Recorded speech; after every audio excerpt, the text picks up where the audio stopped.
जय भारत। धन्यवाद। माननीय श्री मनोज कुमार झा।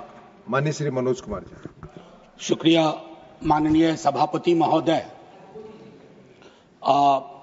मैं उम्मीद करता हूं कि दिन के जिस प्रहर में अपनी बात रखने के लिए खड़ा हुआ हूं, ना कलुषित कोई बात करूंगा, ना आक्षेप होगा, कुछ चिंताएं होंगी, कुछ सरोकार होंगे। 3 हिस्सों में अपनी बात, अपने दल की बात आपके समक्ष रखना चाहता हूं। सर, पुलवामा हुआ, उसका दर्द, उसका सबक, कितना सीखा नहीं सीखा, ये पहलगाम ने बता दिया। सर, ये पहलगाम जो हुआ वो इस देश की सामूहिक पीड़ा थी, सामूहिक पीड़ा। वो 26 परिवार देश की पीड़ा के प्रतीक बन गए। उनकी पीड़ा उनकी व्यक्तिगत पीड़ा नहीं रही, हम सब की पीड़ा रही, आपकी रही, मेरे रही, हमारे बगल में बैठे हुए नए सदस्य कमल हसन साहब की रही। सर, अब समय आ गया है, एक बार पूरा सदन, आज ही नहीं, आज से पूर्व की सारी घटनाओं से लेके पहलगाम तक लोगों को कहे हम क्षमा प्रार्थी हैं, हम इतिहास से सबक नहीं लेते। माफीनामा आवश्यक है। किसी व्यक्ति को नहीं कह रहा हूं, किसी दल को नहीं, सबके लिए कह रहा हूं, सदन की ओर से यह माफीनामा जाना है। जान चली जाती है। सर, मैं क्या कहूं, खुफिया एजेंसी को कोई कहता है जानकारी थी, तो उस इशारे पर इरादे क्या बने, किस प्रकार की कोशिश हुई, हम आज तक क्लूलेस हैं। आज तक क्लूलेस है। और एक और मैं चीज कह करके आगे बढ़ूंगा, राष्ट्रीय सुरक्षा महज नारा नहीं, एक नैतिक कर्तव्य और एक जिम्मेवारी है, सिर्फ स्लोगनियरिंग नहीं है। हमने राष्ट्रीय सुरक्षा, राष्ट्रीय मुद्दे को स्लोगनियरिंग का विषय बना दिया। एक और डिस्क्लेमर दे करके मैं अपनी बात, सर, ये पहलगाम के बाद जब चूंकि सदन नहीं बैठ रहा था, तो मैंने लगातार लेख भी लिखे। एक लेख लिखा था सर, यूनिटी इन ग्रीफ। इस देश की एक खूबसूरती है सर, कोई आपदा आती है, कोई सामूहिक इस प्रकार की चीज होती है, यह देश एक जैसा सोचने लगता है सर, एक जैसा सोचने लगता है। कोविड ने एक किया था, इस तरह के हादसे भी एक कर देते हैं हम लोगों को। लेकिन सर, ये जो national unity in the times of grief है, it should become a kind of shield to protect the government from valid criticism. ये फर्क है ना सर, ये फर्क मैं समझता हूं कि एक परिपक्व लोकतंत्र में यह अंतर स्पष्ट होना चाहिए कि सैन्य सेवा और राजनीतिक नेतृत्व अलग अलग चीज है। कॉन्फ्लेट करते हैं पाकिस्तान के लोग। कल ही मिलिंद भाई बता रहे थे, यह हालांकि बहुत पिटा हुआ डायलॉग है कि all Nations have an army, Pakistani army has a nation. हमारी आर्मी की खूबसूरती रही, जैसा मानस ने कहा अभी, they don't wear any religion, any ideology on their sleeves, in their hearts, everywhere it is the tricolour. हमारा अप्रोच भी वही होना चाहिए। मैं क्यों कह रहा हूं सर ये बात, और क्यों कहने के लिए मजबूर हुआ हूं सर, जब पहलगाम में हुआ वो आतंकी हमला, उस हमले के बाद एक ट्विटर हैंडल लिखता है, उन्होंने धर्म पूछा, जाति नहीं। सर, लोग तो गवाए, हमने अपने लोग गवाए, 26 परिवार के चिराग बुझ गए, लेकिन भारत माता भी छलनी हो गई उस ट्वीट के बाद। मकसद में कामयाब हो गए थे वो लगभग, क्योंकि उस बुलेट में बारूद के साथ नफरत की बारूद भी थी। लेकिन भला हो इस मिट्टी का, इस हिंदुस्तान की मिट्टी का, उसने बारूद के साथ आए नफरत के उस संदेश को नकार के रख दिया।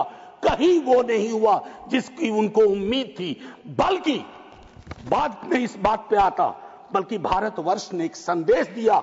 जब सोफिया कुरैशी जी और व्योमिका सिंह जी ब्रीफिंग के लिए आती थी, हम सब का गर्व से सीना फूल जाता था। वो मेरा हिंदुस्तान है, मुझे वही हिंदुस्तान चाहिए। ये हिंदुस्तान, ये उस्मान, लैंड ऑफ नौशेरा, इसका मजहब पूछ करके इसकी देशभक्ति पर शक करना देश को कमजोर करना। Please let me speak। आज मैं किसी दल के दायरे से नहीं बोल रहा हूं। let me speak। मैं सर मैं एक बात कहना चाहता हूं। मैं नहीं चाहता हूं कि यह बहस, अक्सर मैं देखता हूं मेरा वाला आंकड़ा, हमारे में इतनी गिरावट आ गई, उतनी गिरावट आ गई, आपके टाइम में इतना होता था, मेरे टाइम में इतना होता था। जिंदा लोग आंकड़े नहीं होते हैं, उसको आप आर्काइव में नहीं भेज सकते हैं कि फलाना मर गया, आंकड़ा है, आंकड़ा नहीं होता है। घर का चिराग बुझता है, बूढ़े माता पिता को खोने के बाद भी वैक्यूम रहता है।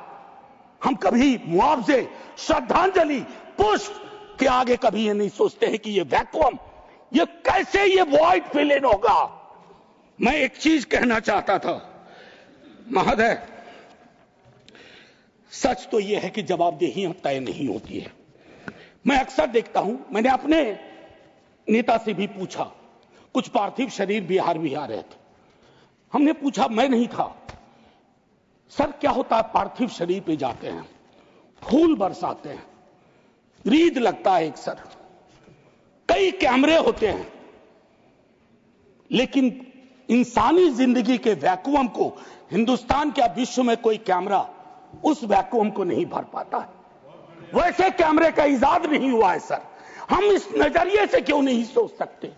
कल मैं थोड़ा तारतम्य मेरा टूट रहा है, मैं सिर्फ ये कहना चाहता था सर कि अगले दिन बिजनेस एज यूजुअल हो जाना ठीक नहीं।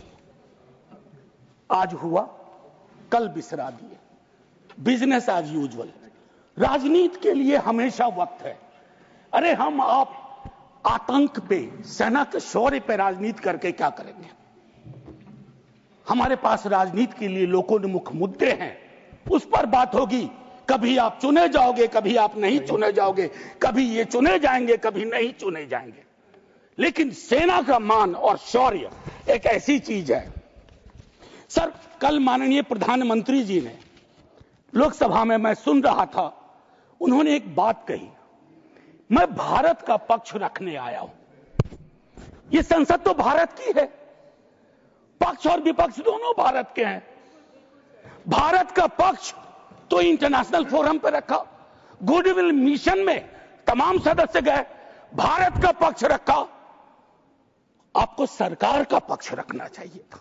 आपके समक्ष प्रश्न था, जो सरकार से प्रश्न थे, भारत माता से नहीं थे, भारत वर्ष से नहीं था, भारतीय सेना से नहीं थी। ये एक जो चीज होती है। और सर मैंने लिखा, कई बार लिखा, इस सदन में भी कहा है, फिर दोहरा रहा हूं, government is not the nation. कोई भी सरकार चाहे उनकी रही हो या आज आपकी है, आप राष्ट्र के पर्याय नहीं हैं। हम कल खेल में हो या ना हो, हम में से बहुत लोग नहीं रहेंगे, सरकार भी बदल जाएगी, पार्टियां विलुप्त हो जाएंगी, लेकिन ये देश तो भाई रहेगा। इसकी मिट्टी अद्भुत है, ये जिंदा रहेगा। तो देश रहने दीजिए, सरकार अपनी बात करे। और एक बात तो मैं और कहूंगा, क्या ही कहूं, नेहरू लाइफ वेस्ट है इस सरकार के लिए। वो जो हवाई जहाज में जब हम लोग बैठते हैं तो कहते हैं कि अगर जहाज डूबने के क्रम में लाइफ वेस्ट को ऐसे फूकिए, फुला लीजिए ताकि पानी में उतरने में, नेहरू बार बार आ जाते हैं। मतलब मैंने तो पिछले सदन में उस वाले पार्लियामेंट में कहा था कि बेहतर है एक दिन में एक मुकदमा कर दो, जवाहरलाल नेहरू हाजिर हो, जिनको उनके पक्ष में दलील देना है देंगे, हम जैसे लोग चलिए टूटे बिखरे हैं। और दूसरी तरफ उनको बुला लो जिनको नेहरू हर जगह नजर आते हैं। अगर नेहरू इतने वर्षों बाद भी आपको परेशान कर रहे हैं तो कुछ तो बात है, थी उस बंदे में, कुछ तो बात थी। मैं एक चीज कहना चाहता हूं, इसको भी पहले कहा, आज फिर आपके समक्ष दोहराता हूं। पहलगाम हुआ सर, मैंने वो बात कही, जो ट्वीट आया, नफरत, टेलीविजन हाउसेस में डिबेट होने लगे। लेकिन उसके बाद अभी हाल में एक चीज मैंने बहुत पहले भी कही है, दोहरा रहा हूं।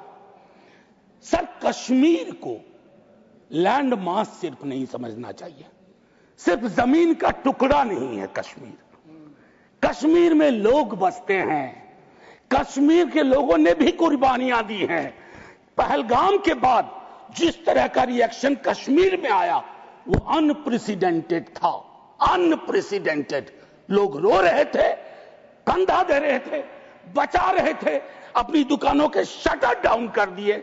लेकिन उसी कश्मीर में बाद के विजुअल्स में वहां की चुनी हुई सरकार, हालांकि मैं मानता हूं सरकार के बारे में, they have the responsibility without power, तो ये आज अर्जी का वक्त नहीं है, लेकिन मैं एक अर्जी लगा देता हूं इस सरकार के समक्ष, फुल फ्लेजेड स्टेटहुड बहाल करिए। ऐसी छवियां जहां सीएम एक खास जगह ना जा सके, मौन करने के लिए, रेस्पेक्ट देने के लिए, श्रद्धांजलि देने के लिए, उसके बाद सब दूसरी पीड़ा एक हुई। हमारे एनएसए साहब ने कहा एक कांच नहीं टूटा हिंदुस्तान का। सर, ये संवेदन शून्यता की पराकाष्ठा है। पूंछ राजौरी के लोग कांच से भी गए बीते हैं। मुझसे ज्यादा पूंछ राजौरी को आप जानते हैं माननीय चेयरमैन साहब, कितने लोग हमने गवा दिए।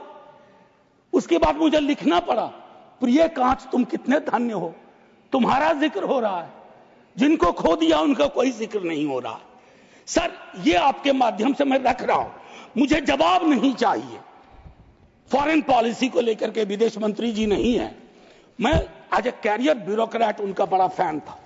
मैं राजनीति में नहीं था, फॉलो करता था उनको, लेकिन मैं देख रहा हूं और मैं उनको सिर्फ दोष नहीं दूंगा, क्योंकि ये जो कैबिनेट है जिसमें आत्ममुग्धता का भी पुट है, उसमें कलेक्टिव रिस्पॉन्सिबिलिटी का नोशन गायब सा हुआ है। मैं सिर्फ ये कहूंगा, अभी हाल में बॉन्डुंग कॉन्फ्रेंस की एनिवर्सरी थी 18 से 24 अप्रैल, पहली बार इस देश में उस एनिवर्सरी को याद नहीं किया गया। वो एनिवर्सरी क्या थी सर? एफ्रो एशियन कंट्रीज 55 में जुटे थे, उससे नॉन अलाइन ग्रुप का जन्म हुआ था। बिसरा दिया सब। भाई, हम इमीडिएट में देखते